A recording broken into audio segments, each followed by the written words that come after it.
Welcome to T5 news బులెటిన్ల ముందుగా headlines. ప్రేమ వివాహం చేసుకున్నందుకు నాగలికి ఎద్దుల్లాగా కట్టి కర్రలతో కొడుతూ పొలం దున్నించి చితకబాదిన పెద్దలు. శ్రీశైలం జలాశయానికి వరద ప్రవాహం కొనసాగుతుంది.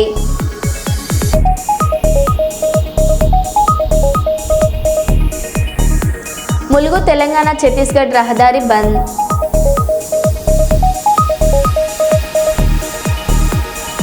స్టేషన్ గన్పూర్ ప్రభుత్వ ఆసుపత్రిలో పాము కలకలం.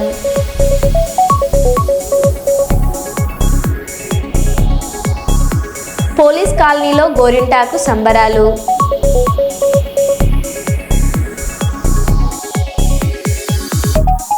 ఇక వివరాల్లోకి వెళ్తే జయశంకర్ భూపాలపల్లి జిల్లా చిట్యాల మండల కేంద్రంలో ముఖ్యమంత్రి రేవంత్ రెడ్డి, ఉప ముఖ్యమంత్రి బట్టి విక్రమార్క, ఎమ్మెల్యే గండ్ర సత్యనారాయణరావు చిత్రపటానికి పాలాభిషేకం చేసి టపాసులు కాల్చి సంబరాలు జరుపుకున్నారు. ఈ సందర్భంగా వారు మాట్లాడుతూ కేబినెట్ సమావేశంలో 42% రిజర్వేషన్ తీసుకున్న సందర్భంలో స్థానిక సంస్థల ఎన్నికల వైపు అడుగులు పెట్టడం విద్యా, ఉద్యోగం, రాజకీయ రంగాలలో ఒక విప్లవాత్మక నిర్ణయం ఉందన్నారు. ఈ కార్యక్రమంలో కాంగ్రెస్ పార్టీ కార్యకర్తలు తదితరులు పాల్గొన్నారు.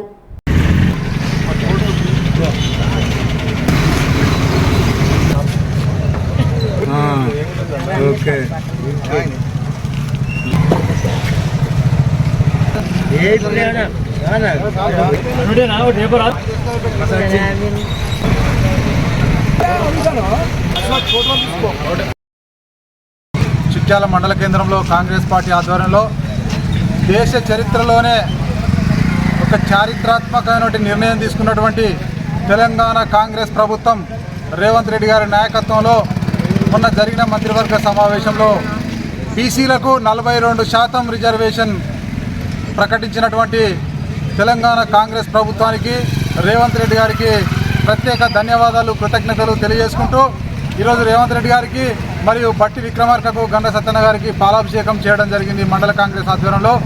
అదేవిధంగా సంబరాలు కూడా చేసుకోవడం జరిగింది.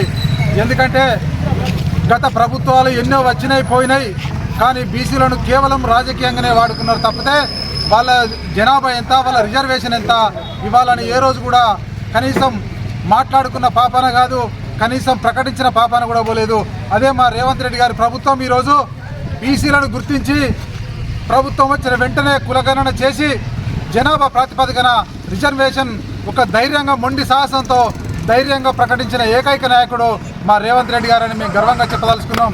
ఈరోజు ఒక్కటే చెప్పదలుచుకున్న బీసీలందరూ కూడా ఏకమై రాబోయే రోజుల్లో కాంగ్రెస్ ప్రభుత్వానికి, కాంగ్రెస్ పార్టీకి రాహుల్ గాంధీ గారి నాయకత్వాన్ని బలపరుస్తూ రేపు రాబోయే రోజుల్లో రాహుల్ గాంధీ గారిని దేశ ప్రధాని చేసే దిశగా బీసీలందరూ ఏకమై, ఎందుకంటే రాహుల్ గాంధీ నిర్ణయం మేరకే ఈరోజు బీసీ కులగణన జరిగి రిజర్వేషన్ ప్రకటించడం జరిగింది. కాబట్టి రాహుల్ గాంధీ ప్రధాని చేసే దిశగా మనమందరం పోరాటం చేసి కాంగ్రెస్ పార్టీ మద్దతుగా రాహుల్ గాంధీ ప్రధాని చేసే దిశగా మనందరం పనిచేయాలని కోరుకుంటూ మీ అందరికీ ధన్యవాదాలు తెలియజేస్తా ఉన్నాను. గత బీఆర్ఎస్ ప్రభుత్వం ప్రజలకు మాయమాటలు చెప్పి కాలం వెళ్ళగొచ్చిందని, కాంగ్రెస్ హయాంలో మాటలు కాదు చేతలు జరుగుతున్నాయని వరంగల్ పశ్చిమ శాసనసభ్యులు నాయన్ రాజేందర్ రెడ్డి అన్నారు. హన్మకొండలోని మనద్వీప గార్డెన్స్లో అర్హులైన 11 మరియు 29 డివిజన్ లబ్ధిదారులకు ఇందిరమ్మ ఇంటి నిర్మాణం అర్హత పత్రాన్ని అందజేశారు.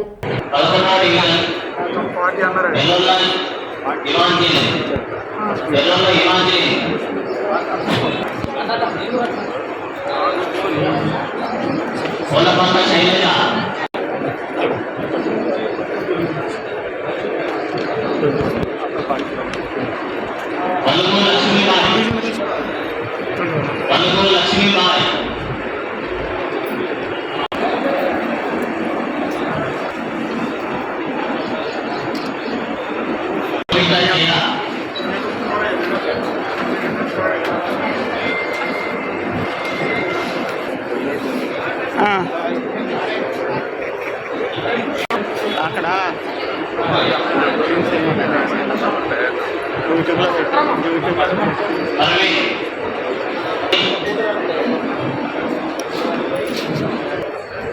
ఆడవాళ్ళు ఉన్నారు, వాళ్ళని ప్రెస్ క్లబ్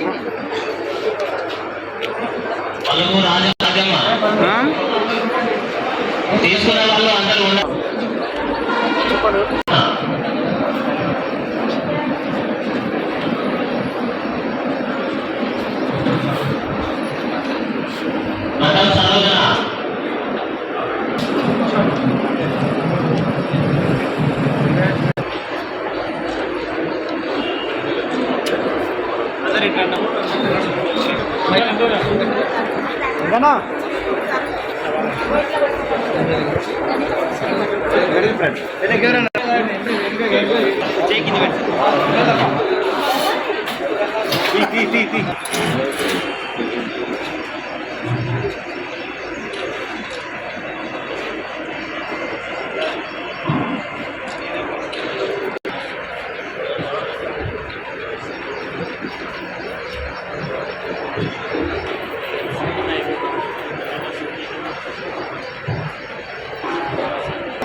మరోసారి మన ముఖ్యమంత్రి రేవంత్ రెడ్డి గారు ఆధ్వర్యంలో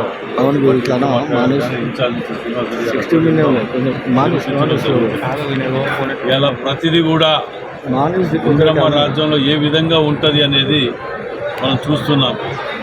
ఒక్కొక్క నియోజకవర్గానికి 3,500 ఇండ్లు. గతంలో ఒక్క ఇల్లు ఇచ్చిన సందర్భాన పాపన పోలే. ఒక్క ఇల్లు ఇవాళ 3,500 ఇండ్లు. ఒక్కొక్కరు ముగ్గు పోసుకొని వాళ్ళు చూసుకుంటే ఆ పండుగ వాతావరణం చూస్తుంటే ఎంతో సంతోషం. మరి మహిళలకు అత్యధిక ప్రాధాన్యత ఇందిరమ్మ రాజ్యంలో ఇవ్వడం జరుగుతుంది. వారు బాగుంటే మహిళలకు పెత్తనం ఇస్తే ఆ ఇల్లు బాగుపడుతుందని ఒక ఆలోచన ముఖ్యమంత్రి రేవంత్ రెడ్డి గారు ఫ్రీ బస్ కార్డుకి వెళ్ళి మొదలు పెడితే రేషన్ షాపే కానివ్వండి, ఆఖరికి ఇందిరమ్మ ఇల్లు కానివ్వండి, డబుల్ బెడ్రూమ్ ఏది కానీ మహిళలకు వారి పేరు మీద ఇచ్చి దాన్ని మరోసారి నిరూపించుకోవడం జరిగింది. కొందరు ఉంటారు మాట్లాడుతున్నారు ఏది చేయచేత కాదు కానీ ఇందిరమ్మ ఎమర్జెన్సీ గురించి అని వాటి గురించి అని, కానీ ఇందిరమ్మ చేసిన కుటుంబం త్యాగం గురించి మాట్లాడదే. ఇందిరమ్మ గాంధీ కుటుంబం చేసిన ప్రాణత్యాగాల గురించి మాట్లాడదే. బ్యాంకులు జాతీయం చేసింది పేద బడుగు బలహీన వర్గాలకు బ్యాంకులను జాతీయం చేసినప్పుడు గుర్తు రాలేదే. సీలింగ్ అర్బన్ ల్యాండ్ సీలింగ్ పెట్టినప్పుడు గుర్తు రాలేదే. ఇవాళ ఇందిరమ్మ ఇల్లు లేని ఊరంటూ లేదు, కాలనీ అంటూ లేదు. ఇవన్నీ గుర్తు రాదు కానీ ఎంతసేపు కులాలు మతాలు ప్రాంతీయ తత్వాలను రెచ్చగొట్టుకుంటూ వారి కాలయాపన చేసుకోవటమే తప్ప ఏమనంటే మళ్ళా జై తెలంగాణ అంటే తెలంగాణ కాదనవరు అన్నారా? అందరం కలిసి పోరాడి కొట్లాడి తెచ్చుకున్న తెలంగాణ కలిగేల వాళ్ళు కాదన్నారా? నువ్వు చేసిన తప్పులన్నిటికీ ఇవన్నీ మాట్లాడటం వలన తప్పులని పక్కకు పోతాయి అని అనుకునే మూర్ఖత్వంలో ఇంకా ఉన్నారు. మేము ఏం చేయకుండా మాయ మాటలు చెప్పి కాలయాపన చేస్తే ప్రజలు నమ్మి మళ్ళీ ఓట్లేస్తారనే ఆలోచనలో ఉన్నారు. ఇంకా మిమ్మల్ని నమ్మే పరిస్థితిలో లేరు. ఎందుకంటే మీరు ఎన్నరూ కూడా ప్రజల కోసం ఏది చేయకుండా కేవలం మాయ మాటలు చెప్పి పబ్బం గడిపినారు. ఇవాళ ఇందిరమ్మ రాజ్యంలో మేము ప్రతి డివిజన్లో ప్రతి గడపకు మేము తిరిగి కావలసిన వసతులను ఏర్పాటు చేసే ఇదిలో మేమున్నాం. రాష్ట్ర కేబినెట్ సమావేశంలో బీసీల విద్య ఉద్యోగ రాజకీయ రంగాల్లో 42% రిజర్వేషన్లను పెంచాలని నిర్ణయించడాన్ని స్వాగతిస్తున్నామని బీసీ సంక్షేమ సంఘం వరంగల్ ఉమ్మడి జిల్లా అధ్యక్షులు వడ్లకొండ వేణుగోపాల్ గౌడ్ అన్నారు. 2018 పంచాయతీరాజ్ చట్టాన్ని సవరించి బీసీలకు ఆర్డినెన్స్ ద్వారా రిజర్వేషన్లను అమలు చేయాలని ప్రభుత్వం నిర్ణయించడం అభినందనీయమని తెలిపారు. కేబినెట్ నిర్ణయానికి సహకరించిన రాష్ట్ర ముఖ్యమంత్రి రేవంత్ రెడ్డి, పీసీసీ అధ్యక్షులు బొమ్మ మహేష్ కుమార్ గౌడ్, మంత్రులు పొన్నం ప్రభాకర్, కొండ సురేఖ, వాకిటి శ్రీహరి, ఇతర కేబినెట్ మంత్రులకు ధన్యవాదాలు తెలిపారు. హన్మకొండలోని ప్రెస్ క్లబ్లో ఏర్పాటు చేసిన మీడియా సమావేశంలో బీసీ సంఘాల నేతలతో కలిసి వడ్లకొండ వేణుగోపాల్ గౌడ్ మాట్లాడారు.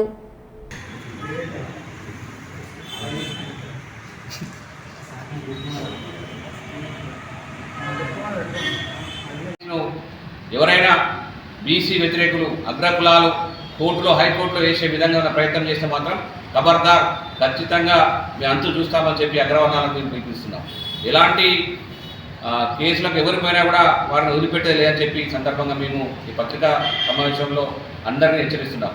అన్ని రాజకీయ పార్టీలు అన్ని కుల సంఘాలు కూడా బీసీలకు మద్దతు ఇచ్చి బీసీలు రాజకీయంగా ఎదులకు తోడ్పడాలని చెప్పి అన్ని రాజకీయ పార్టీలకు మేము అడుగుతున్నాం. అలాగే ఈ రాష్ట్ర ప్రభుత్వం కూడా ఖచ్చితంగా ఆర్డినెన్స్ ఇష్టం కాకుండా ఎవరైనా కేసు లేకుండా కూడా సుప్రీంకోర్టులో తక్షణమే కేవీఏట్ వేసి ఈ ఆర్డినెన్స్ పాస్ అయ్యే విధంగా ఈ రాష్ట్ర ప్రభుత్వం చర్యలు తీసుకోవాలని చెప్పి సందర్భంగా చెప్పడం జరుగుతుంది.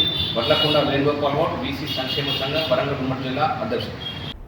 ములుగు జిల్లా ములుగు ఎస్సీ కాలనీలోని ఇందిరమ్మ ఇళ్ల కార్యక్రమంలో ప్రారంభోత్సవానికి ముఖ్య అతిథిగా పాల్గొని ప్రారంభించిన మంత్రి సీతక్క.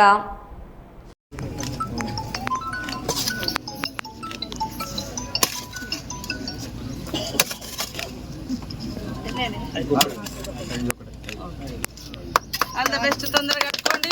సోమవారం బిల్లులు వస్తాయి. మీరు కట్టుకుంటే ఇంకొక అడుగుతున్నారు వాళ్ళే.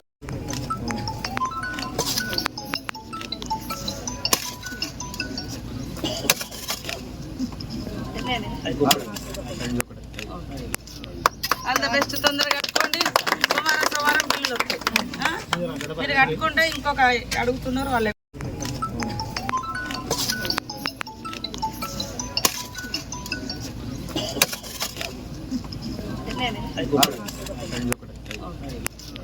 All the best. తొందరగా కట్టుకోండి. సోమవారం బిల్లులు వస్తాయి. మీరు కట్టుకుంటే ఇంకొక అడుగుతున్నారు వాళ్ళే.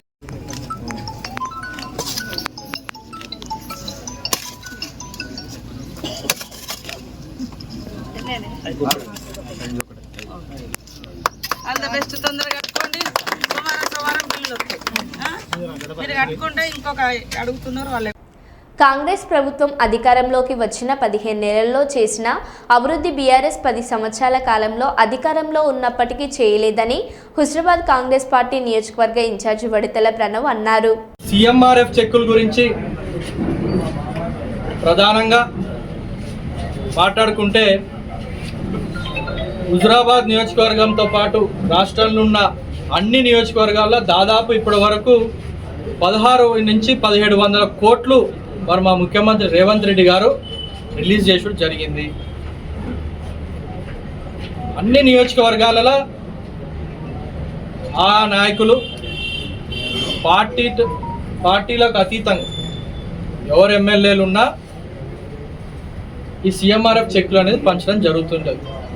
అది మన కరీంనగర్లో కావచ్చు, వరంగల్లో కావచ్చు, హుజరాబాద్లో కావచ్చు. కానీ మీకు అందరికీ తెలుసు, గత 3-4 రోజుల క్రితం ఏవైతే సిఎంఆర్ఎఫ్ చెక్కులు ఇక్కడున్న ఎమ్మెల్యే పంచిండో ఆ చెక్కుల డేట్లు ల్యాప్స్ అయినాయి. 6 నెలల క్రితం, 7 నెలల క్రితం కూడా మరి మా ప్రజాప్రభుత్వం మా రేవంత్ రెడ్డి గారు ఇచ్చిన చెక్లని అతను పంచకుండా, బెనిఫిషరీస్కి పంచకుండా పెట్టుకొని దాన్ని మళ్ళీ రీవాలిడేట్ చేయించి దాన్ని పంచడం జరుగుతుంది. బీసీల రిజర్వేషన్ ఇస్తా అని చెప్పిన మా రాహుల్ గాంధీ గారు మాట ఇచ్చి కులగణ చేసినాం. బీసీలకు 42% రిజర్వేషన్ పాస్ చేసినాం. ఎస్సీ వర్గీకరణ చేసి దానికి ఉపకులాలకు రిజర్వేషన్ వాళ్ళకి పెట్టి అది అసెంబ్లీలో చట్టసభల్లో మేము బిల్లు పాస్ చేసినాం. మేము 15 నెలల్లో చేసిన అభివృద్ధి మీరు 10 ఏళ్లలో చేసినరా అని అడుగుతున్నా. వర్గానికి ఇది నాకు తెలిసి ఈ ఎమ్మెల్యే ఒక పెద్ద శనిలా పట్టుకున్నాడు. బ్లాక్ మార్కింగ్ ఎప్పుడు హుజరాబాద్ నియోజకవర్గంలో మీరు చూసుకుంటే అప్పుడున్న హుజరాబాద్ నియోజకవర్గం కానివ్వండి, పక్కన ఉన్నప్పుడు కమలాపూర్ నియోజకవర్గంలో పెద్ద పెద్ద నాయకులు. దేశంలో ఏ ఎమ్మెల్యే ఇట్లాంటి పని చేయడు. చెక్కులను ఆపుకొని లబ్ధిదారులు ఇబ్బంది పెట్టి వాళ్ళు అప్పో సొప్పో చేసుకొని కష్టపడి ఆ పైసలు కట్టుకుంటే మరి మా ప్రభుత్వం రేవంత్ రెడ్డి గారు సాయంగా ఉంటుందని చెప్పి ఏదో సిఎంఆర్ఎఫ్ చెక్కులు ఇస్తుండ్రో మరి దాన్ని కావాల్చుకొని లబ్ధిదారులకు పంచకుండా ఇక్కడ అతని బద్దలు ఉంచుకొని రాజకీయ లబ్ధి, దీంట్లో కూడా నీచంగా రాజకీయ లబ్ధి పొందుతున్నాడు ఇక్కడ కౌశిక్ రెడ్డి. మరి అదైపోయింది, మరి దాన్ని అందరూ ప్రశ్నించింది ఇబ్బంది పడుతుండంటే మరి నిన్న ప్రజలను కాల్చి ఇబ్బంది పెట్టడానికే నువ్వు పుట్టినవు ఇక్కడ. వాళ్ళు నీకు ఓటేసిన పాపానికి, నేను గెలిపించిన పాపానికి చెక్కులు వంచవు. ప్రభుత్వం ఇచ్చినది సిఎంఆర్ఎఫ్ చెక్కులు వంచవు, కళ్యాణ లక్ష్మి చెక్కులు వంచవు. ప్రజలను ఇబ్బంది పెడతావు, వ్యాపారస్తులను బెదిరిస్తావు, మహిళలకు గౌరవం ఇయ్యవు. నీ వ్యవహార శైలి ఇట్లా ఉంటే హుజరాబాద్లో ప్రజలు ఇంకా నీ టీఆర్ఎస్ పార్టీ నాయకులు తల పట్టుకుంటున్నారు. కానీ పెద్దిరెడ్డి గారు కానీ అప్పుడు అప్పట్లో ఉన్న కాంగ్రెస్లో ఉన్న ఉడతల రాజేశ్వరరావు గారు కానీ, కెప్టెన్ లక్ష్మీకాంతరావు గారు కానివ్వండి, మన రామచందర్ రెడ్డి గారు కానివ్వండి, ఈటల రాజేందర్ గారు కూడా కానీ కొంచెం కనీసం ఒక ప్రజల పక్షాన కొంచెం హుందాగానే ఉండేటోళ్ళు. సో నువ్వు ఎమ్మెల్యే అయిన తర్వాత రానున్న రోజుల్లో ఏవైతే స్థానిక సంస్థ ఎన్నికలు ఉన్నాయో దాంట్లో కూడా భాగంగా ప్రజలకు కూడా మేము కోరేది ఒకటే, 15 నెలలు మా కాంగ్రెస్ ప్రభుత్వం చేసిన అభివృద్ధి కానివ్వండి, సంక్షేమ పథకాలు ఏవైతే మీకు అందిన ఏదో రూపం, ప్రతి ఇంటికి ఒక సంక్షేమ రూపం, ఒక సంక్షేమం మీ ఇంటికి ఏదో విధంగా మీకు అందింది. కాబట్టి మీరందరి రేపు మా నాయకులు మీకు ఇంకేమైనా కష్టాలు ఉన్నా, టెక్నికల్ రీజన్స్ వల్ల ఏదైనా సంక్షేమ పథకాలు రాకపోయినా ఖచ్చితంగా రానున్న వారం రోజుల్లో మా నాయకులు అందరూ మీ ఇంటింటికి వస్తారు. ఏది ఉన్నా మీకు. పోలీస్ కాలనీలో గోరింటాకు సంబరాలు.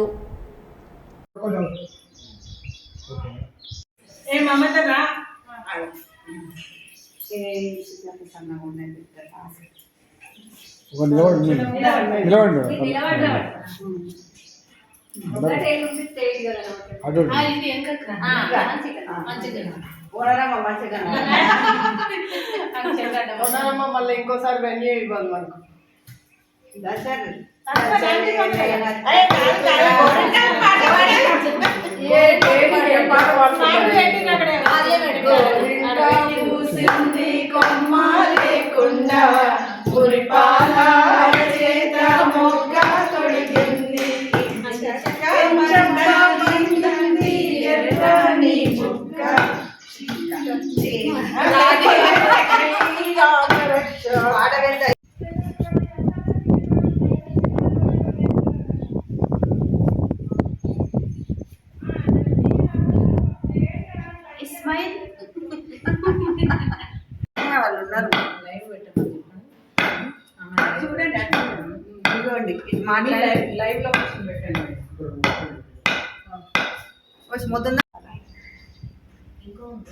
ప్రతి సంవత్సరం ఆషాఢం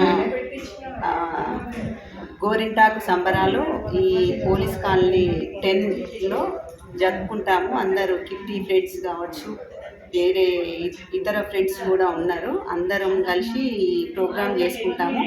దీనికి సందర్భం ఏంటి అంటే ప్రతి జూలైలో ఆషాఢ మాసం అనేది వస్తుంది. ఆషాఢ మాసంలో గోరింటాకు చిహ్నం ఏంటి అంటే మంచిగా పండితే మంచి భర్త వస్తాడు, పెళ్లి కాని వాళ్ళకు మంచి భర్త వస్తాడు అంటారు. ఈ పెళ్ళైన వాళ్ళకి ఏంటంటే వేడి గుంజేస్తుంది. సైంటిఫిక్గానైతే వేడి ఉంటుంది లేడీస్లో ఎక్కువ, ఆ వేడి గుంజేస్తుంది. దానితో ఈ మాసం బాగా ఈ గోరింటాకు పెట్టుకుంటారు ప్రతి ఒక్క స్త్రీ ప్రతి ఇంట్లో. తెలంగాణ బీఆర్ఎస్ జనగాం ఎమ్మెల్యే పల్ల రాజేశ్వర్ రెడ్డికి చెందిన అనురాగ్ యూనివర్సిటీలో శనివారం ఉదయం ప్రమాదం జరిగింది. స్లాబ్ కూలీ 4 కూలీలు గాయపడగా 2 పరిస్థితి విషమంగా ఉంది. పోచారం పోలీస్ స్టేషన్ పరిధిలో ఘటన చోటు చేసుకోగా పోలీసులు కేసు నమోదు చేసి దర్యాప్తు చేస్తున్నారు. గాయపడ్డ కూలీలను పక్కనే ఉన్న పల్ల రాజేశ్వర్ రెడ్డికి చెందిన నీలిమ ఆసుపత్రికి తరలించారు.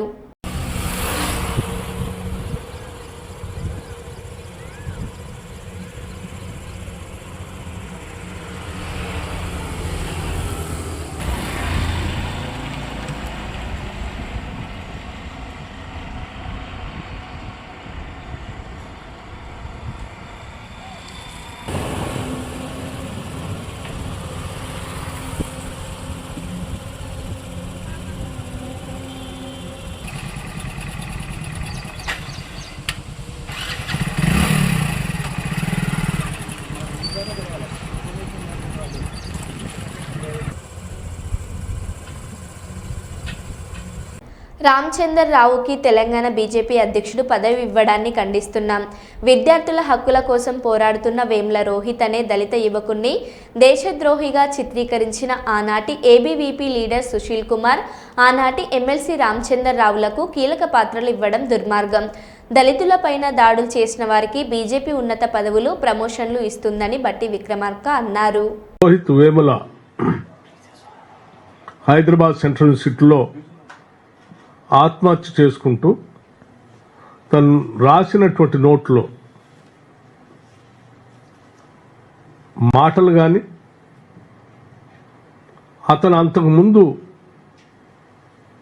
Hyderabad university, central university vice ఛాన్సలర్కి రాసిన లేఖలో కానీ, ముఖ్యంగా ఇక్కడ అడ్మిషన్స్ తీసుకునేటువంటి దళిత విద్యార్థులందరికీ అడ్మిషన్తో పాటు ఇంత విషయాన్ని, ఒక తాడును కూడా ఇస్తే ఉరేసుకొని అది చచ్చిపోవటానికి పనికొస్తుందని చెప్పినటువంటి సంఘటన ఎంత మానసికంగా కలిచివేస్తే తప్ప, ఎన్నో వ్యయ ప్రయాసాలు కోర్చి అనేక కష్టాలను అధిగమించి ఒక పిహెచ్డి స్థాయి వరకు వచ్చినటువంటి నవ యువకుడు చనిపోవటం ఒకటే నాకు మార్గం అని అనుకునేటువంటి పరిస్థితులు ఈ యూనివర్సిటీలో, ఈ దేశంలో సృష్టించబడి ఉన్నాయి. ఇది చాలా బాధాకరం అని చెప్పిన ఆ రాతలు నిజంగా దేశం మొత్తాన్ని కలిసివేసింది. అలా జరగటానికి కారణమైనటువంటి సంఘటనలకు సంబంధించి కూడా ఈ దేశం అంతా గమనించింది. అంబేద్కర్ స్టూడెంట్స్ అసోసియేషన్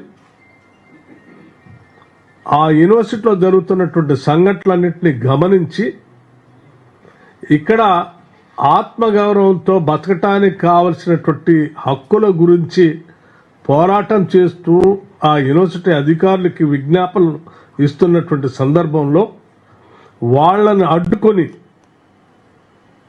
ఏబీఈపీ ఆధ్వర్యంలో సుశీల్ కుమార్ అనేటువంటి ఆ యూనిట్ అధ్యక్షుడిగా ఉన్నటువంటి వ్యక్తి అడ్డుకొని కావాలని వీళ్ళని దేశద్రోహులుగా చిత్రీకరిస్తూ ఒక కంప్లైంట్ యూనివర్సిటీ అథారిటీస్ ఇవ్వటమే కాకుండా భారతీయ జనతా పార్టీకి సంబంధించిన నాయకత్వాన్ని కూడా అందించి వీళ్లపైన కేసులు పెట్టి చర్యలు తీసుకునే విధంగా పైనుంచి, అంటే హ్యూమన్ రిసోర్సెస్ మినిస్టర్ దగ్గర నుంచి కింది స్థాయి అక్కడ ఉన్నటువంటి స్థానిక ఎమ్మెల్సీ రామచంద్రరావు గారి ద్వారా ఒత్తిడి చేపించి చివరికి రోహిత్ వేములతో పాటు ఒక 4-5 స్టూడెంట్స్ని రస్టిగేట్ చేయటం వల్ల అతను వేరే మార్గం లేక తప్పనిసరి పరిస్థితిలో ఆత్మహత్య చేసుకున్నటువంటి పరిస్థితి మనందరికీ తెలిసినటువంటి విషయమే. కానీ దురదృష్టం మరొకసారి భారతీయ జనతా పార్టీ అటువంటి వారిపైన చర్యలు తీసుకోకపోగా అలా ఇబ్బంది పెట్టేటువంటి వ్యక్తులకి భారతదేశంలో మంచి ఉన్నతమైనటువంటి పదవులు ఇస్తామని చెప్పి ఈరోజు రామచంద్రరావు గారిని తెలంగాణ రాష్ట్రానికి భారతీయ జనతా పార్టీ అధ్యక్షుడిగా నియమించటం, ఆ సుశీల్ కుమార్ అనేటువంటి ఆ ఏబీఈపీ నాయకుడిని ఇక్కడ తీసుకొచ్చి అసిస్టెంట్ ప్రొఫెసర్గా నియమించటం అంటే, మీరు ఎవరెవరైతే దళితులు గిరిజనులు ఇబ్బంది పెడతారో టార్గెట్ చేసి వాళ్ళు మరణించే అంచుల దాకా తీసుకెళ్తారో వాళ్ళందరికీ మేము ప్రమోషన్లు ఇస్తాము, లేకపోతే బాధ్యతలు ఇస్తాం, పదవులు ఇస్తామని చెప్పే విధంగా మీరు చేసినటువంటి సంఘటనలు మేము భయపడుతున్నట్టుగానే, ఈ భారతదేశంలో దళిత గిరిజనులు భయపడుతున్నట్టుగానే మరొకసారి ఆ భయాన్ని వాస్తవమని మీరు నిరూపించినట్టు అయిపోయింది. గోదావరి పరివాహక ప్రాంతంలో కురుస్తున్న వర్షాల ప్రభావంతో గోదావరికి వరద నీరు పోటెత్తుతుంది. ధవళేశ్వరం బ్యారేజ్ వద్దకు వరద ప్రవాహం పెరుగుతుండటంతో బ్యారేజ్ 175 గేట్లను ఎత్తి 2,95,000 క్యూసెక్ల వరద జలాలను దిగువకు విడుదల చేస్తున్నారు.